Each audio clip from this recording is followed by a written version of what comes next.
Next chapter, centre of mass.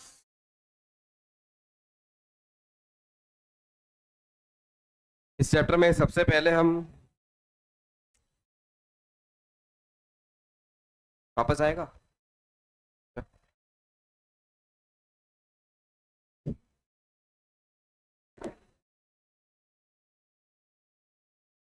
Next chapter अपना कौन सा? Centre of mass. सबसे पहला काम इस चैप्टर में क्या होगा? तो पहले तो हम सेंटर ऑफ मास कैलकुलेट करना सीखेंगे, फिर सेंटर ऑफ मास की हेल्प से अलग अलग सिचुएशन में हम थोड़ा एनालाइज करके प्रॉब्लम्स कैसे इजी हो जाते हैं मैकेनिक्स की, वो स्टडी करेंगे। बहुत लंबा चैप्टर नहीं है, छोटा है, आसान चैप्टर है। थोड़ा ढंग से अगर आप पढ़ोगे चैप्टर में मजा आएगा, और यहाँ से आपकी तकदीर बदल भी सकती है। मतलब फिजिक्स शायद समझ में आ सकता है काम किया तो ढंग से, ठीक है।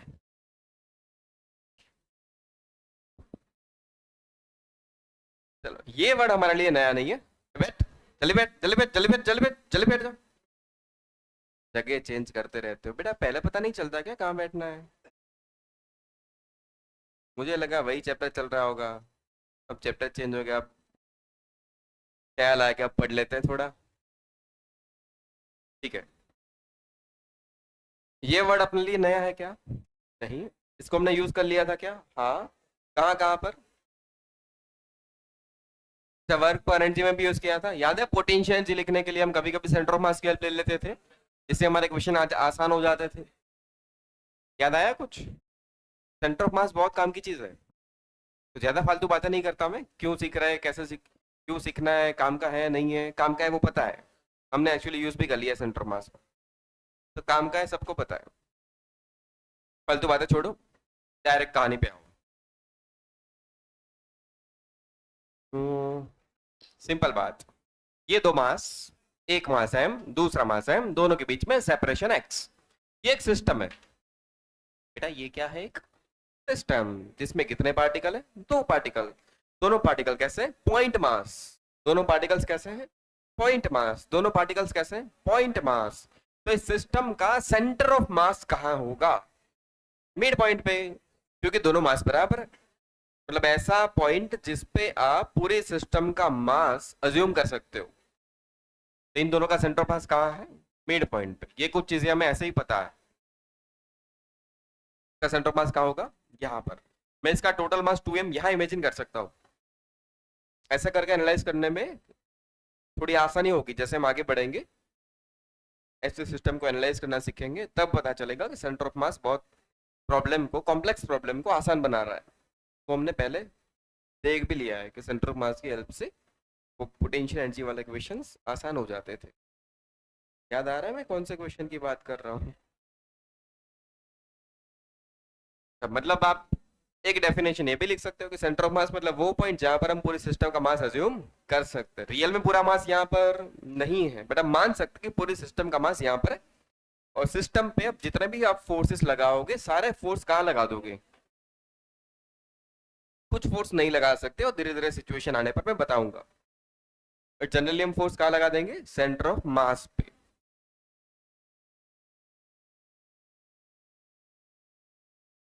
जैसे आपके हाथ में जो पेन है उसका सेंटर ऑफ मास कहाँ होगा?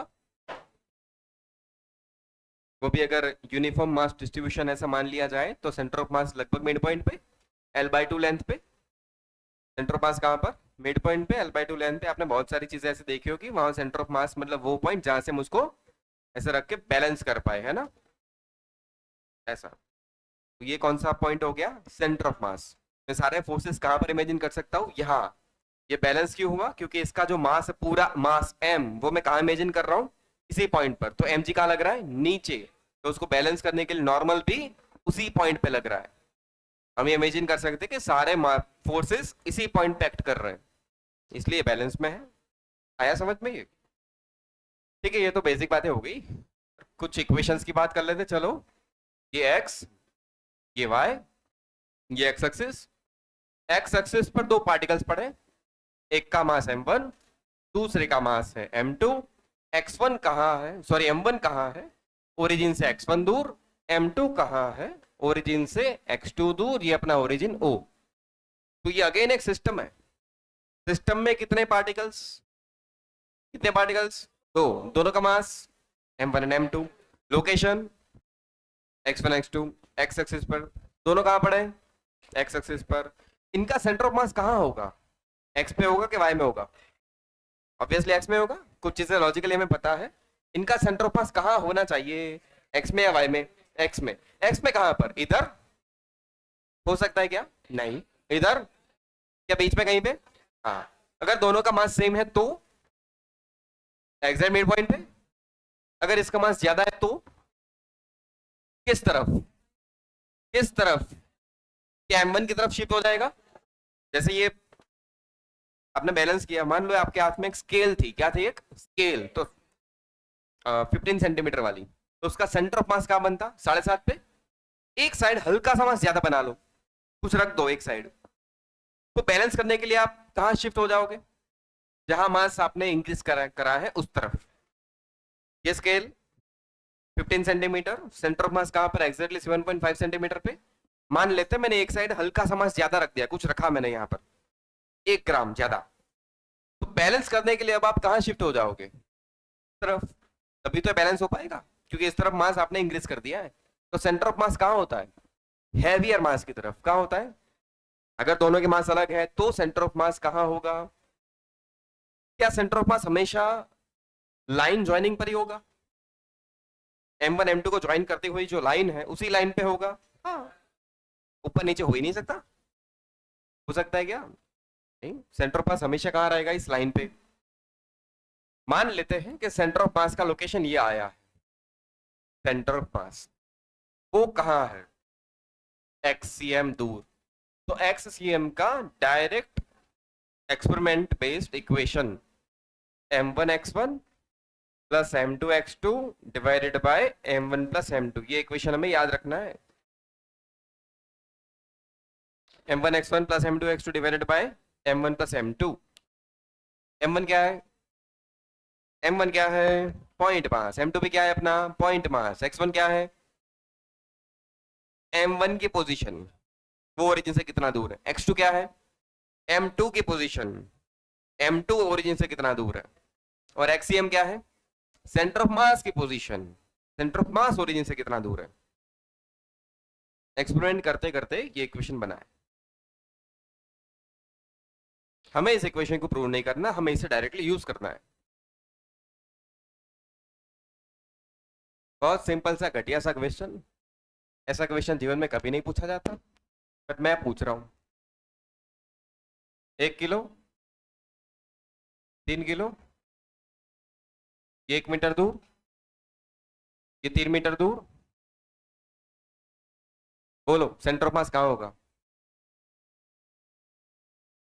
क्या यही इक्वेशन काम करेगा। ये एक्स एक्सिस थी, ये वाई एक्सिस थी, अपने दोनों पार्टिकल एक्स एक्सिस पर पड़े थे। 1 किलो वाला एक्स एक्सिस से 1 मीटर दूर था, और सॉरी ओरिजिन से 1 मीटर दूर था। 3 kg का पार्टिकल ओरिजिन से 3 मीटर दूर था, सेंटर ऑफ मास कहाँ होगा, बोलो किसकी तरफ होना चाहिए, 3 की तरफ थोड़ा होना चाहिए। एक्स सी एम, इक्वेशन यही लगाओगे, m1x1 plus m2x2 bye m1 plus m2, m1 की वैल्यू बोलो 1, x1 की वैल्यू 1, m2 की वैल्यू 3, x2 की वैल्यू 3, m1 की वैल्यू 1। ये क्या हो गया आंसर,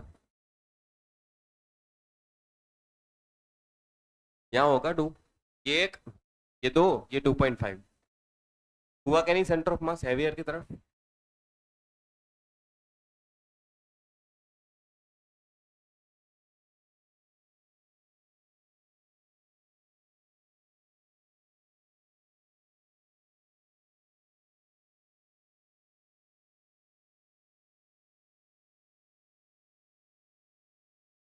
हुआ क्या नहीं हुआ,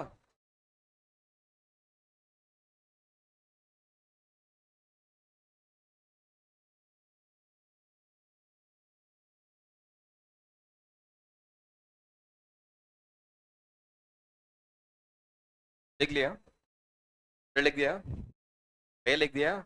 चल एक और कमाल की चीज देखते हैं यहाँ पर, इस डायग्राम को मैं यहाँ बना ले रहा हूँ। 1 kg, 3 kg, इन दोनों के बीच में डिस्टेंस क्या था? बस मैं इस क्वेश्चन से ही आपको एनालाइज करवा रहा हूं, तो कुछ अलग। इन दोनों के बीच में अभी सेपरेशन क्या था? जल्दी बोलो। क्या सेपरेशन 2 मीटर था? Yes. Centre of mass origin से कहा कितने दूर आया था? 2.5।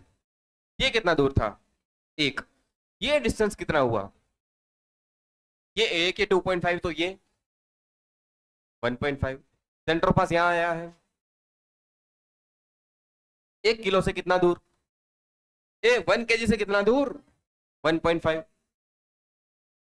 इसे मैं कह रहा हूं D1, डिस्टेंस फ्रॉम मास 1। कहां से डिस्टेंस? किसका?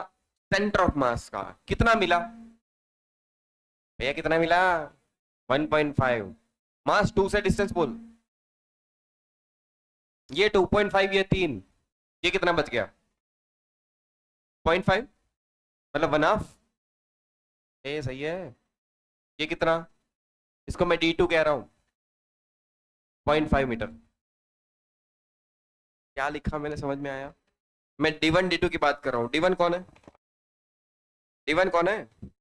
मास 1 से सेंटर ऑफ मास का डिस्टेंस। D2 क्या है? मास 2 से सेंटर ऑफ मास का डिस्टेंस। अब एक चीज चेक कर यहां पर, मास 1 इंटू डिस्टेंस 1 क्या आ रहा है?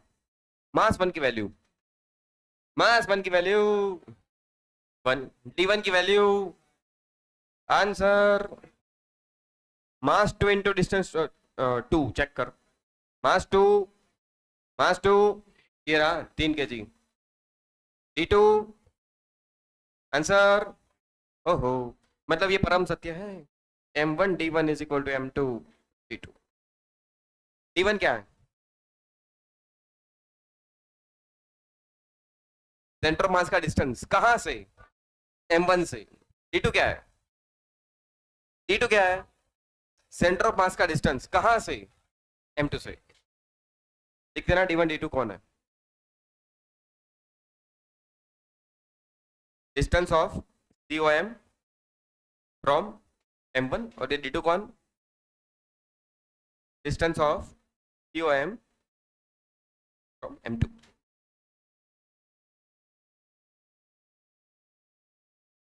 सेंटर ऑफ मास यहाँ है। M1 से डिस्टेंस D1, M2 से डिस्टेंस D2, तो ऑब्वियसली सेंटर ऑफ मास दोनों को कनेक्ट करते हुए लाइन पे ही आएगा।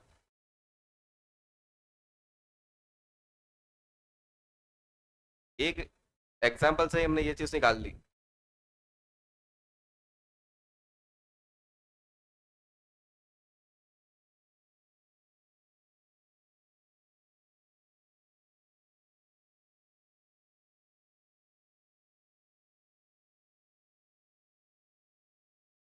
हो गया है? हो गया क्या इतना? क्या हो गया भैया? हो गया। बहुत अच्छी। यहाँ तक तो हो गया है ना?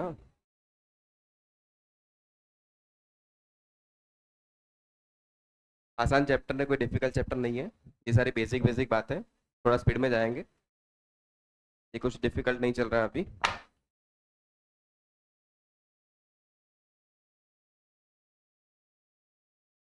अच्छा, पर अगर 2 की जगह ज्यादा पार्टिकल्स हुए तो M1 M2 M3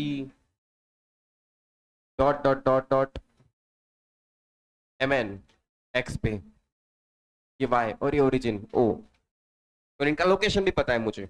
M1 कहाँ? X1 पर। M2 कहाँ? X2 पर। M3 कहाँ? X3 पर। ये कहाँ? Xn पर।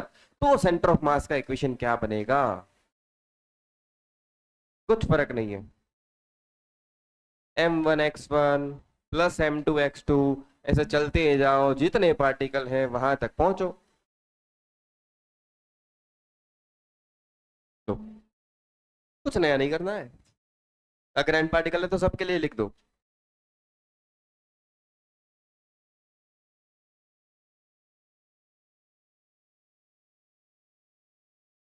और कुछ सुनो, और सुनो। अगर ये पार्टिकल्स यहाँ होते तो M1 M2 dot dot dot dot ये Mn कहाँ पर? Y1 Y2 Yn। तो मैं क्या लिखूं सर? तो लिखो YCM। अरे अब सिस्टम पूरी Y पे है तो YCM लिखो। क्या लिखोगे? m1y1 plus m2y2 up to mn divided by m1 plus m2 up to mn। क्या हम z के लिए भी लिख सकते हैं? Yes, zcm m1z1 plus m2z2 up to mn by m1 plus m2 up to mn।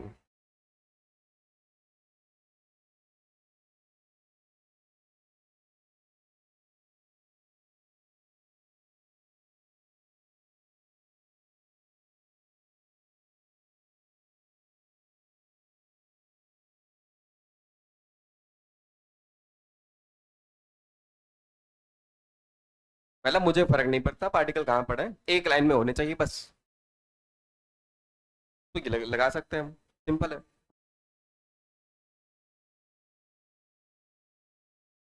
X में पढ़े, वाई में पढ़े, जेड में पढ़े, कहीं पर भी पढ़े, बट एक लाइन में है तो कोई दिक्कत नहीं, इक्वेशन वैलिड है। एक है दो, एक तो हो ही नहीं सकता, दो है, तीन है, चार है, कितने भी है कोई फर्क नहीं पड़ता, इक्वेशन लगाओ।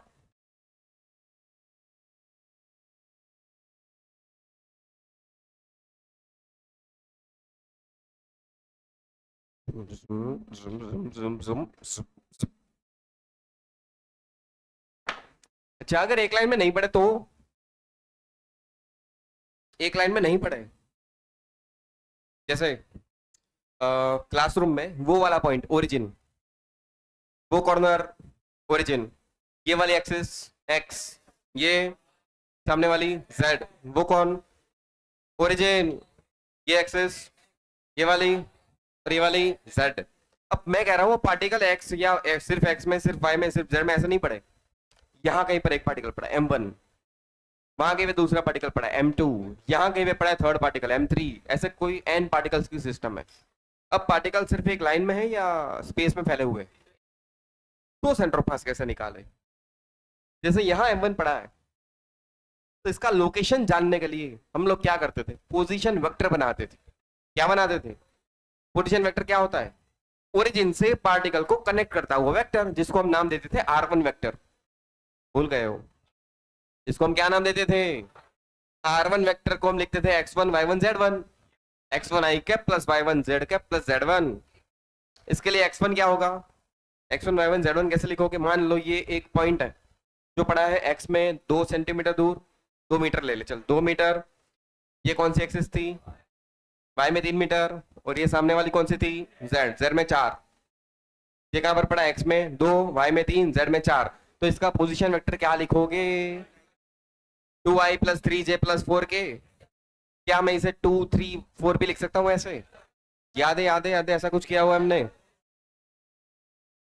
ये x, ये y, ये z, अगर कोई पार्टिकल यहाँ पर है, ये हो गया उसका पोजीशन वेक्टर r वेक्टर। मैं कह रहा हूँ ये ऐसा है 2 3 4, तो r वेक्टर आप ऐसे भी लिख सकते हो 2 3 4 मीटर, या तो आप r वेक्टर ऐसे भी लिख सकते हो। क्या हम ऐसे वेक्टर लिखने में कंफर्टेबल है? यस। बस तो काम हो गया।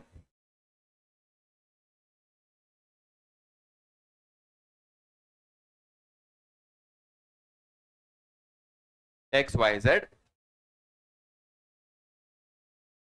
R1 वेक्टर पोजीशन वेक्टर पर एक point mass m1, R2 position vector पर एक second point mass m3, R3 position vector पर थर्ड पॉइंट मास m3। ऐसे टोटल सिस्टम में n particles, nth point mass mn, m1 m2 से लेकर mn, ये सब लोग कौन? Point mass, point masses. और R1 वेक्टर, R2 वेक्टर से लेकर Rn वेक्टर्स, ये सब कौन है? Position vectors, position. अब चाहो तो R1 वेक्टर आप लिख सकते हो ऐसे, m1 का x coordinate, y coordinate, z coordinate. R2 vector कैसे लिखोगे? x coordinate, y coordinate, z coordinate. ऐसे Rn वेक्टर क्या लिखा जाएगा? x y z। जरूरत पड़ने पर हम इनकी ही हेल्प लेंगे। तो इस पूरी सिस्टम का सेंटर ऑफ मास कैसे लिखोगे? बताओ सेंटर ऑफ मास होगा कहां पर? यहीं कहीं पे होगा कि आप बहुत बार पढ़ा होगा? लॉजिकली तो यहीं कहीं पे होना चाहिए, तो मान ले यहीं पे सेंटर ऑफ मास की पोजीशन, ये है सेंटर ऑफ मास। हम इमेजिन कर रहे हैं कि पूरी सिस्टम का मास इस पॉइंट पे पड़ा है, टोटल मास। तो इस आर सी एम वेक्टर को ऐसे लिखा जाएगा, m1 r1 वेक्टर। कुछ फर्क नहीं पड़ा है, वेक्टर है तो वेक्टर फॉर्म में लिखो बस, अप टू mn xn नहीं सॉरी r n बाय, कुछ फर्क नहीं पड़ा। अगर आप 2D 3D में चले गए तो आपको वेक्टर की हेल्प चाहिए, तो बस इक्वेशन भी वेक्टर फॉर्म में लिख दो। अगर आप 2D या 3D में चले गए तो पोजीशन लिखने के लिए किसकी हेल्प चाहिए होती है? वेक्टर्स। तो इक्वेशन भी कौन से फॉर्म में लिख लो? वेक्टर फॉर्म में।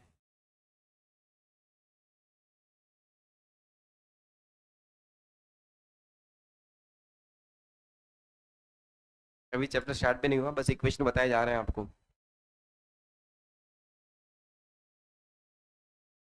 चलो आओ, R1 x1 y1 z1, R2 vector x2 y2 z2, Rn vector xn yn zn। R1 vector कौन है जल्दी बोलो?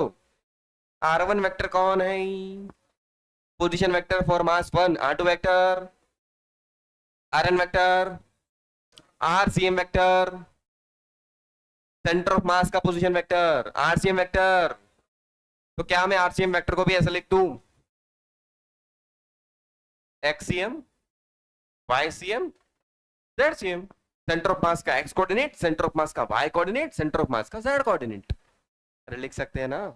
तो, तो इसी इक्वेशन को, RCM वेक्टर को मैं लिख रहा हूं XCM YCM ZCM। M1 R1 vector को मैं लिख रहा हूं x1 y1 z1 plus M2 R2 vector को मैं लिख रहा हूं x2 y2 z2 plus dot dot dot Mn Rn vector को मैं लिख रहा हूं xn yn zn divided by M1 plus M2 up to Mn। ये तो वेक्टर्स है ना? क्या वेक्टर्स को ऐड करना आपको आता है? भैया वेक्टर को ऐड करना आता है क्या? कैसे करते हैं? आई वाले के साथ आई वाले को ऐड करते हैं, जे वाले के साथ जे वाले को ऐड करते हैं, के वाले के साथ, मतलब एक्स कोऑर्डिनेट्स को ऐड किया जाता है, वाई को और जेड को। तो अगर इसमें से मैं कोऑर्डिनेट्स अलग कर दूं तो, कोऑर्डिनेट्स अलग कर दो, एक्स वाला अलग, वाई वाला अलग, जेड वाला अलग, सिर्फ एक्स वाले एक्सीएम। यहां पर एक्स वाला बोल M1 x1, यहां पर एक्स वाला अप टू डिवाइडेड बाय, क्या कुछ नया लिखा मैंने? क्या दिखा दिखा सा है? यस, सेंटर ऑफ मास का वाई कोऑर्डिनेट। ये क्या कर रहा हूं समझ में आ रहा है क्या? ये एक स्टेप यहां ज्यादा लिखूं बोलो, ये कैसे आए समझ में आया? का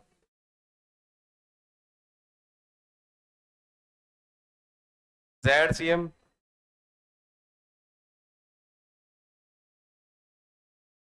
up to m n z n by, मतलब आप चाहो तो तीनों कोऑर्डिनेट्स की वैल्यू अलग अलग भी कैलकुलेट कर सकते हो। वेक्टर अच्छा लग रहा है तो सीधा वेक्टर कैलकुलेट कर ले वेक्टर फॉर्म में ही, और अगर कोऑर्डिनेट्स अच्छे लग रहे हैं तो एक्स को अलग कैलकुलेट कर, वाई को अलग कर ले, जेड को भी अलग कर ले, तो भी कोई दिक्कत नहीं है।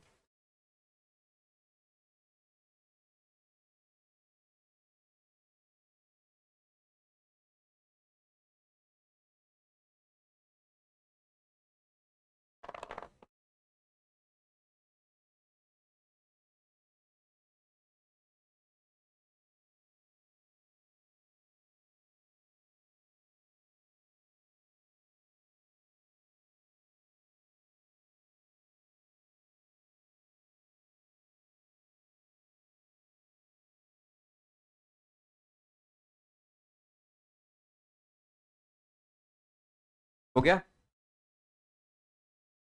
हो गया? नहीं हुआ? बहुत अच्छी। एक बिल्कुल घटिया सा क्वेश्चन वापस पूछ रहा हूँ। M1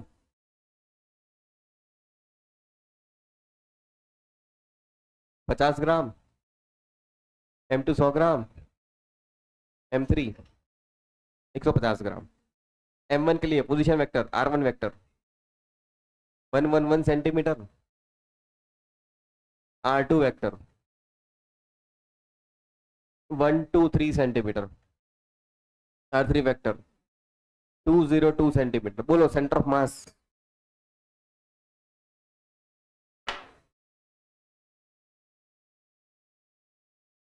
घटिया question.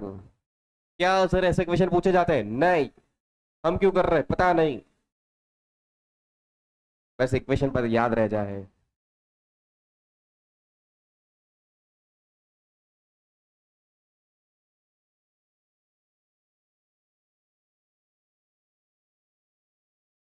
M1 50, R1 vector 111, 100, R2 vector 123। क्या इसको आसान कर दूं क्या? बहुत आसान, छोड़ कर लोगे। M3 150, 202 divide by total mass M1 plus M2 plus M3। बोल जल्दी। 50 50 50 सही है। इसको मल्टीप्लाई कर ले, इसको मल्टीप्लाई कर ले,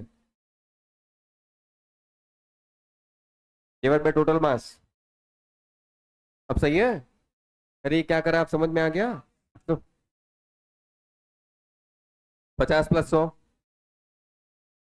एक्स को एक्स के साथ ऐड करोगे। 50 + 100 +300,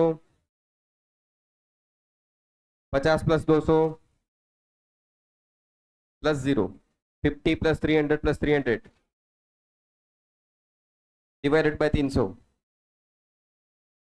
तो ये सेंटर ऑफ मास कितने सेंटीमीटर पर? मुझे तो वेक्टर आता है, मैं एक्स वाई जेड अलग अलग क्यों करूं?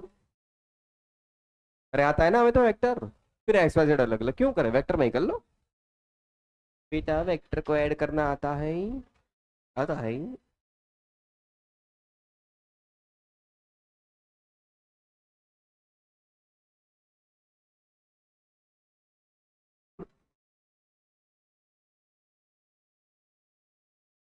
हो गया, हो गया। एक और आसान सवाल आप लोगों के लिए, ये रहा स्क्रीन पर। ऐसा ही होता है ना बोर्ड पर। जुम जुम, ये एक्स, ये वाई, ट्रायंगुलर फ्रेम, यहाँ पर मास है, यहाँ पर भी मास है, यहाँ पर भी मास है, यहाँ 2m कर ले चल। M 2 mm, 3 मास, पॉइंट मास M 2 mm। कहा गया? Equilateral triangle having side length L, triangle side length L। इस सिस्टम का सेंटर ऑफ मास कहाँ होगा? क्या ये सिर्फ एक्स में, सिर्फ वाई में, सिर्फ जेड में है, या एक्स वाई प्लेन में है? सिस्टम कहाँ पर है? तो मैं एक्स का, वाई का, जेड का इक्वेशन लगा दूं कि वेक्टर फॉर्म वाला इक्वेशन लगाऊं? सर वेक्टर वाला लगाओ यार, एक्स वाई प्लेन है। तो वेक्टर फॉर्म का इक्वेशन अप्लाई करने के लिए मुझे क्या क्या चीजें चाहिए? इसको मैं पार्टिकल 1 कह रहा हूँ, इसे 2 कह रहा हूँ, इसे 3 कह रहा हूँ। बोलो M1 की वैल्यू, M2 की वैल्यू बोल, M3 की वैल्यू बोल। ये तो पता है। अब R1 वेक्टर बोल जल्दी। R1 वेक्टर मास 1 का पोजीशन वेक्टर, मास 1 खुद कहाँ पड़ा है? ओरिजिन पे। पोजीशन वेक्टर बोलो बेटा, बोलते रहो, जागते रहो, खाते रहो, पीते रहो। R2 वेक्टर बोलो जल्दी बोल। सेकंड पार्टिकल के लिए पोजीशन वेक्टर कौन से एक्सिस पे पड़ा है? एक्स पे, वाई पे? कितना दूर? साइड लेंथ L, L दूर, L0। R3 वेक्टर ये कहाँ पड़ा है? एक्स में या वाई में? एक्स वाई प्लेन में। ये ना तो एक्स में ना तो कहाँ पर है? एक्स वाई प्लेन में। अच्छा, ये एंगल कितना होगा? ये लेंथ कितनी होगी? तो ये कितना होगा? सही है, ये कितना होगा? तो इसका एक्स कोऑर्डिनेट कितना हुआ? इसके लिए लिख रहे हैं एक्स वाई। एक्स कोऑर्डिनेट कितना हुआ? एल कॉस 60 मतलब L/2। वाई कोऑर्डिनेट कितना हुआ? L sin 60 मतलब, नहीं समझ में आया? अरे कोऑर्डिनेट्स लिखने हैं मुझे, R3 वेक्टर ये है। गायब हो गए बेटा, तुम्हें कोऑर्डिनेट लिखने भी नहीं आते? नहीं आते, नहीं आते सर, ये कैसे हो गया? पता नहीं बेटा, ऐसा होता है कभी कभी जीवन में। अब तो बस हथियार है अपने पास। M1 R1 वेक्टर, M1 की value M, R1 vector 0,0, M2 की value M, R2 vector L0, M3 2M, R3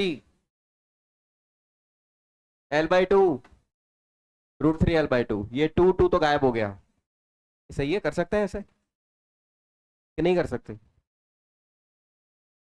पता नहीं सर, कर सकते हैं नहीं कर सकते? कर सकते नहीं कर सकते? Divided by M1 plus M2 plus M3 मतलब 4M, M into 0, M into 0, M into L। अच्छा, यहां से M भी गायब कर लो, M M M M, मां गई।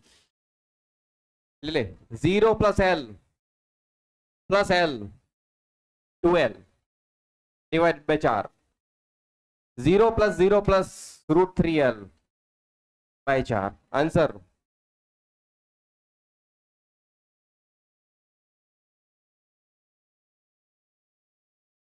फैक्टर्स ऐड करना आपको आता है? कहीं पे बोर्ड पे गलती हो तो खुद ही सही कर लेना।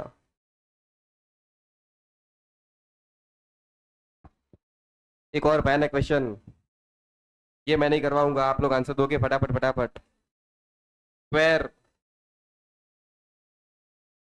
Square side L M 2M 3M 4M, square side length L।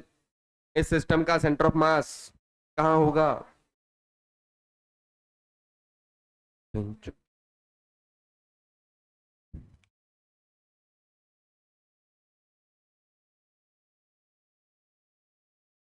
जल्दी जल्दी, बहुत बेसिक क्वेश्चन है, इसमें ज्यादा टाइम वेस्ट मत करो।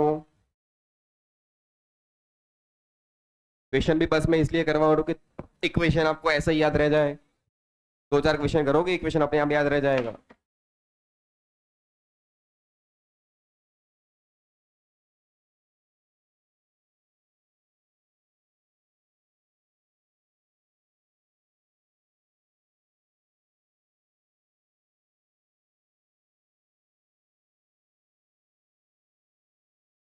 हो गया?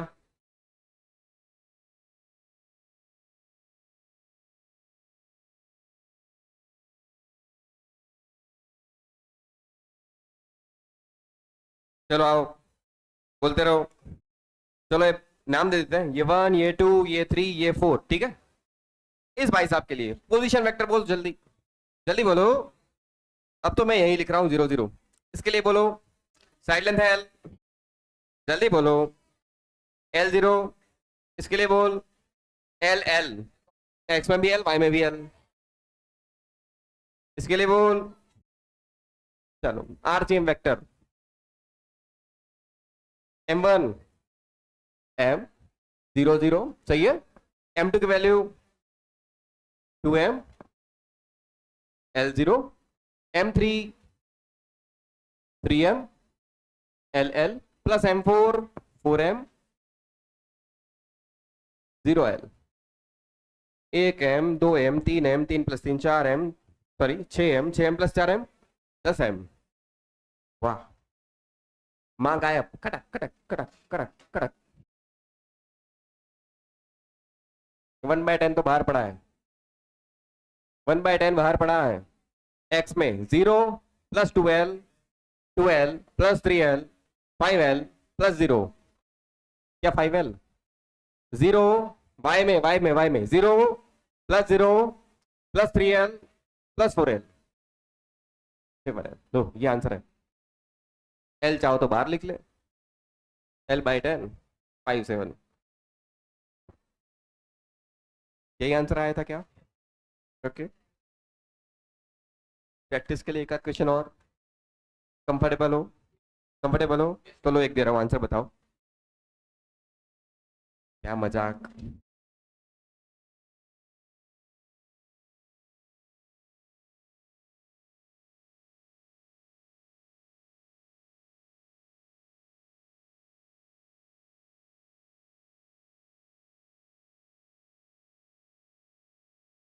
XY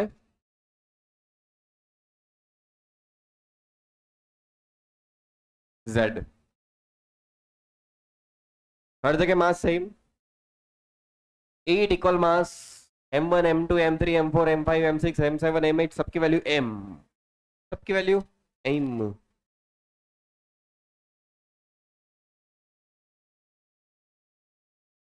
सबकी value M। Side length L, side length L। Centre of mass के कोऑर्डिनेट्स पूछे गए, सेंटर ऑफ मास के कोऑर्डिनेट्स पूछे गए,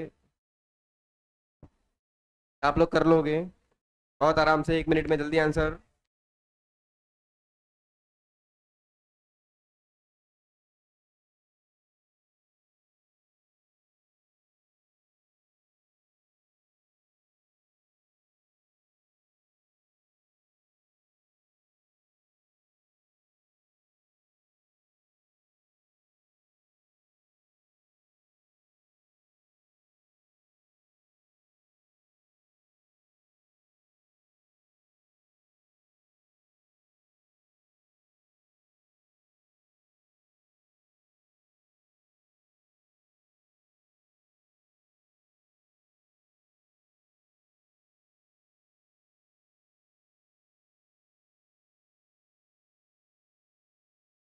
ये हटा दो, लिख रहे हो अभी?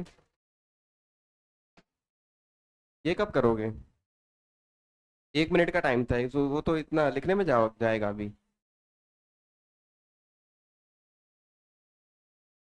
क्या मैं बैठ जाऊं 10 मिनट शांति से? ऐसे जल्दी करो।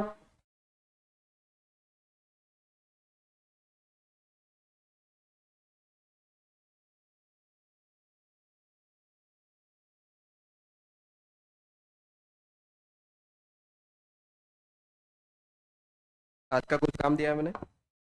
नहीं दिया। नेक्स्ट 15 क्वेश्चन शायद ये, हाँ तो वो कंप्लीट हो गया, दूसरी डीसीटी भी तो है पीछे, 10 बचे हैं।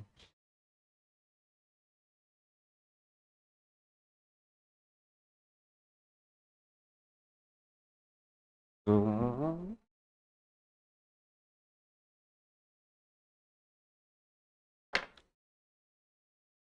आओ चलो फटाफट एक साथ खाते हैं। अच्छा रुक, क्लासरूम में वापस आ जाओ, सब लोग ध्यान इधर देंगे। वो ओरिजिन, वो पॉइंट ओरिजिन, ये कौन सी एक्सिस? ये ये पॉइंट्स कहाँ कहाँ पर पड़े हैं?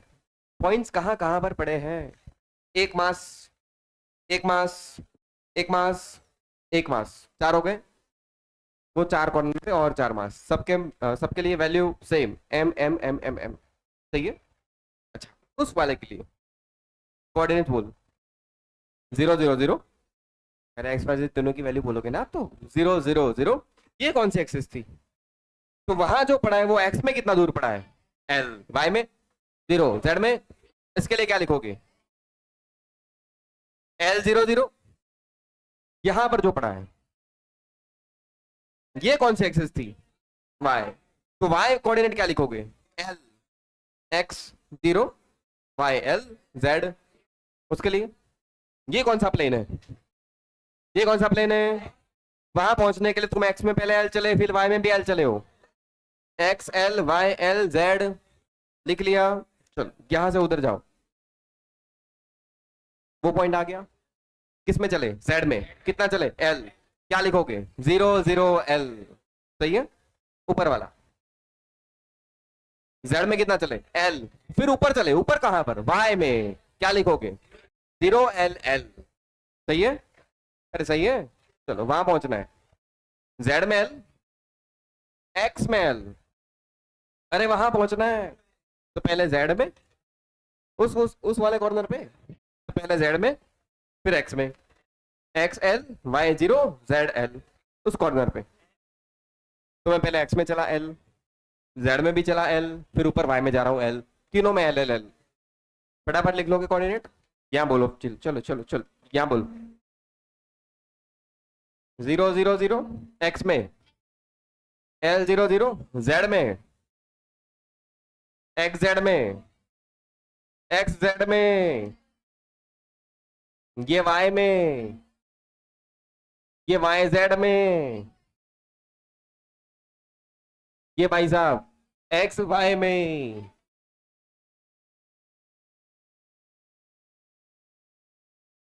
ये सही है ये? अच्छा वो सही लिखा है ना अब? कौन सा अलग अलग है? ये क्यों एक्स जेड में, सॉरी, अब सही है। अब क्या करूं? अब क्या करूं?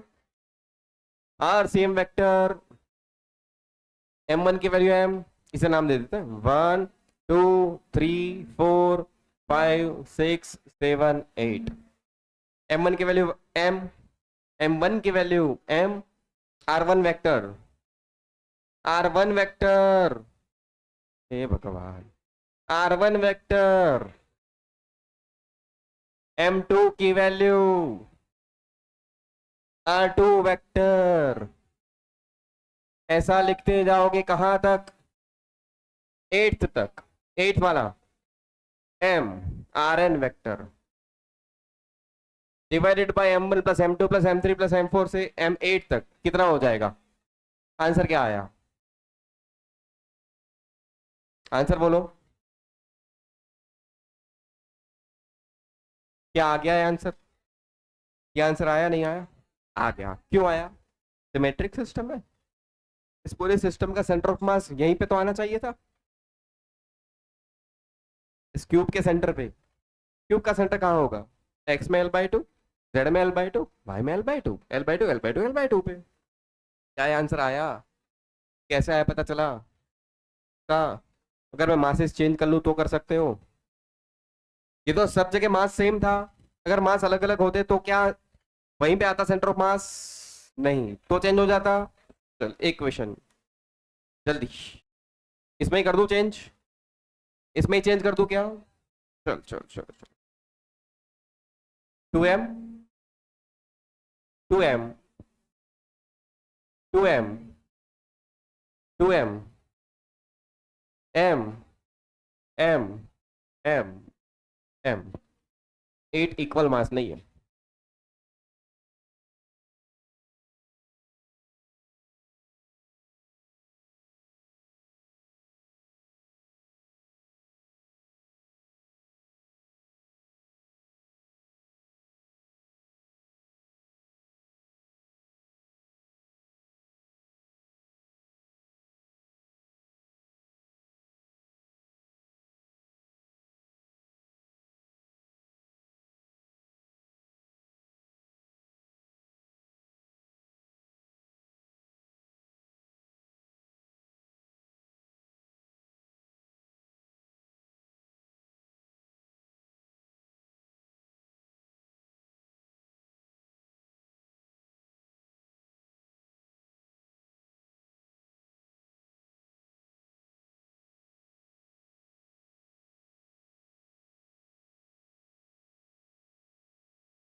कर लिया?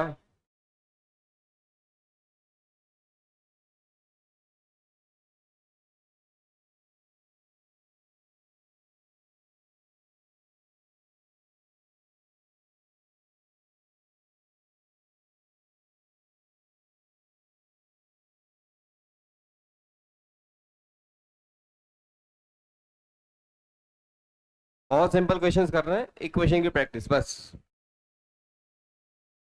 और लगभग कुछ नया नहीं सीखा, एक ही इक्वेशन सीखा है, सिर्फ एक इक्वेशन। वेक्टर फॉर्म में लिखो या नॉर्मल फॉर्म में लिखो, इक्वेशन तो एक ही था। पार्टिकल दो है तो दो तक लिखो, एन है तो अप टू एन लिखो बस।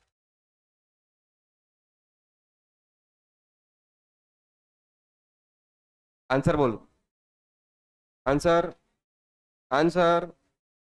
आंसर।